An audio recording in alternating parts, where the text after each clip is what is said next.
The truth has been revealed as to the signing behind Tanner Jeannot to this Boston Bruins team. We're going to be breaking down that report, going over why this is very interesting compared to our original thought, as well as a brand new report detailing one option the Bruins need to take a look at here with an offer sheet. This is a very interesting one, ladies and gentlemen. We're going to be breaking it down here in this video, going over the implications this has for this Boston Bruins lineup heading into next season. Before we do jump into all of the news that we have here today, however, be sure to hit the sub button if you haven't already. We're on the road to 8K. We're about a third of the way there. Your guys' support's been absolutely incredible as of late, and I appreciate all of you guys watching these videos. But even in the kind of the dog days of summer, the Boston Bruins still are having many interesting reports. I want to start this one off here going over Tanner Jeannot. He had recently come out with his comments behind the reasoning of signing with this Boston Bruins team. And although a lot of people may think it's obvious that the price was there, he's not going to get that contract anywhere else, it really makes us feel that this is a much better signing than initially thought of when he came out and said this. Now, Tanner Jeannot, of course, obviously, when I found out the Bruins were a team that was interested in acquiring me,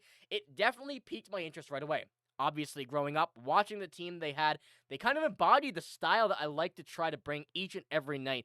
I just thought that my style of game and the player I am, could really go into an organization like that and have some success and try to help a team win games. So I was super excited to join this organization. Now, of course, Tanner Jeannot, local to Boston, of course, in the area, grew up watching the team. That was a pretty big point when he did sign here, ultimately coming back. And we know we see a lot of people that like to do that. A lot of players like to come back and play with the team they grew up watching. And in this case, it makes a lot of sense. Tanner Jeannot's game is a very, very evident style of what we've seen from the past few Bruins teams a couple years ago. That very, very physical style. A little less so now, but Tanner Jeannot's certainly going to bring that back to this team. And of course, as we look at what he brings to this team, he's not a guy that's going to go out here, put the puck in the back of the net. I think he has an option to do that with where he's going to be playing, of course, and what's going on, but that's not his style. He's here to bring that physicality to a different level and let the playmakers do their things on this team. And I want to pull up this from the article as well. This comes from Causeway Crowd. When looking at the Bruins' current roster, the possibility of Jeannot having a more significant role in Boston is there. As he discussed at the NHL Network, bearing any sudden additions, Jeannot will likely get the opportunity to play the Bruins' third line, could benefit the 6'4" winger as an increased time and play could be exactly what helps him get the offense back up a bit. While expecting him to score 24 goals again may be a stretch, it would be great for the Bruins if he could at least hit that 15-goal, 30-point mark. That kind of secondary offensive production mixed with the toughness would make him a very solid addition to the Bruins roster. Now, that's the big case, of course. I think the 24 goals he got a few years ago, definitely not going to come back again, with the Nashville Predators there. That's what really kind of sparked Tanner Jeannot's whole career to this point. But as you see the years after, not much going for him there with Tampa Bay, with LA. More physical there, though, and, kind of gone away from that game where he fully got points up. But if this Bruins team could bring the 28-year-old's points total back up, of course, putting him on the third line, there's a lot of options there, whatever they want to do. I think that kind of the board is open for him, for this Bruins team, to be able to make it work. Of course, we have Victor Arvidsson currently listed as the second-line winger. Why not try Tanner Jeannot there a game? I don't think he'll start the season there, but there is still that opening there which could leave a lot of people interested in Tanner Jeannot and really make this contract seem a lot more worth it than it already is. I mentioned, and I'll say it again, I was feeling a bit down on this contract when it first kind of came out. Wasn't really the biggest fan of it, but it's really started to grow on me. I think that happened with a lot of you guys as well, looking at the comments and going over what we saw when Tanner Jeannot initially signed in the first place. So I want to know what you guys think now. Does this really change your opinion on this Tanner Jeannot contract? Of course, his play style, not what it was a couple years ago, still has that physical game in him, and it's a very evident part of his game. But if we can get him even back to that, the article says 15 of 15. I'll go 10 goals, 30, 40 points. That would exactly be what we need for him, as well as what he brings on his physicality. So let me know in the comments below what you think about that. But we do need another kind of second-line winger. And that kind of idea has sparked much interest. And this one comes out as another article coming out about the options for offer sheets for this Boston Bruins team, and a very interesting name has come out in Alexis Laferriere. Not Laferriere, Laferriere from the LA Kings. It seems like the Kings are high on him and willing to spend big time to keep him around. So exactly how much is Laferriere asking for? This feels like it should have been an easy deal to get done, but the delay tells me Laferriere wants either out of Los Angeles or his agent is asking for an astronomical amount of money. And he currently still is an RFA, of course, at the time of recording and uploading this video, and it seems like this could be for the next little while. Of course, it seems like a deal that should get done. Alexis Laferriere is not one of these guys that's really going to kind of blow you out of the water with what he's been doing in his point total. However, he has taken a major jump this year and is a very viable option for a second-line player. Now, when it comes down to it, we're going to pull up his stats here. Going and looking at the player who, of course, right wing, shoots right, exactly what the Bruins are fitting for, and at 23 years old, from what we saw in his first year with a kind of, not lackluster, but a little bit, around the idea where he thought he would be at 12 points, or 12 goals, 11 assists, and 23 points in 81 games. Major step up from him this year. Going for 77 games, 42 points, 19 goals, 23 assists. And at 23 years old, for the money that he'll be making, as a right winger, the perfect fit seems to be there for an offer sheet. We know the Bruins can really make any offer sheet happen.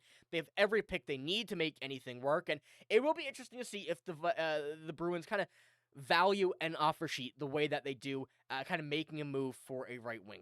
Of course, Victor Arvidsson being there on that second line as well, I think it's okay for the Boston Bruins. I don't think they're going to hate that, and we know that there's probably another move coming at some point, whether it is going to be for a right winger, still yet to be determined, but a guy like Victor Arvidsson I think will be fine on the second line, but you want to get better, and I think that's where Alexis Laferriere really brings his game into this. Now, I do want to go in and pull up a few of his projections, of course. Now, looking at his cap space, what the cap he's going to be commanding, according to AFP Analytics, as you see here, he's going to be a 2 by 3.8 year bridge deal, or a 6.5 by 7 as that kind of big splash deal there. And that's where my questions are really arising. These are really not bad contracts at all for a player in Alexis Laferriere, who, if continues to do that, these contracts will look like an absolute steal. And, when you're looking at these prices as well, both of them are pretty good when it comes to giving up a pick in terms of an offer sheet. Now, one, of course, is much better than the other, even though this bridge deal at 2 by 3.8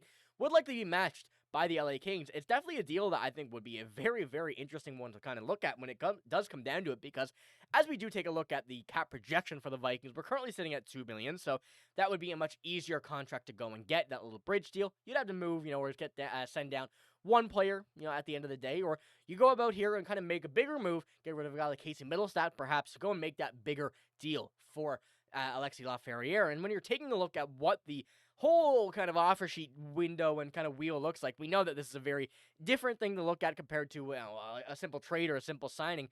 When you do take a look at what would be that $7 or $6.8 million deal, the Bruins would have to give up a first and a third in next year's draft. Now, the first round pick is something I don't think the kind of the value is there to get rid of for a guy like Alexis Laferriere, because we know that the Bruins are not going to be the greatest team next year. At least we hope they do be a good one. But when it does come down to the roster, taking a look at what everything is going to kind of look like, it may not be the best year. I'm still kind of hopeful. I still think it would be a great season. I think that there's a slim chance to make the playoffs. And in that case, I think getting rid of that draft pick would work then. But when it goes down to the $3 million deal for a bridge deal, you'd have to give up just a 2026 second-round pick. Now, although this is a tougher option to go and get, that the LA Kings would likely match, if you do pay a little bit more, let's just say a 2 by 4.6, kind of 4.6 on the button deal, that's still a second-round pick. And giving that up for a guy like Alexis Laferriere, who, let's not forget, that production that he had is a phenomenal pace for his kind of early on in his career. It would give him a lot of options for a future deal, whether that would be with the Bruins, whether that would be elsewhere. Of course, he still would be an RFA, which would keep him under control of the Bruins, and it could be a very interesting thing to look at when it does come down to building off this team and trying to build some younger assets and adding to this top six. I really don't think Alexis Laferriere with the Bruins team would be in the bottom six. I think he'd be a great second liner. I think a very, very top of the third line. So I want to know what you guys think about Alexis Laferriere. It's very interesting to kind of take a look at this and go about it as an option for the Bruins team with what they're kind of going about right now in the second line, whether they're actually searching for it or not, or whether kind of reports are conflicting. But I think Alexis Laferriere, one of the best options that is not on the radar by anybody right now for an offer sheet. So let me know what you think about that, as well as let me know what you think about all the topics here in this video. But that's all I got. If you did enjoy, give it a like, hit the sub button, and remember, posting a lot of Bruins content. Still it's the dog days, as I mentioned, but we got a lot of news coming, and a lot of more moves are going to be made by this Bruins team. So let me know what you think, but that's all I got. Thank you for watching. Hope you have a great day. See you later.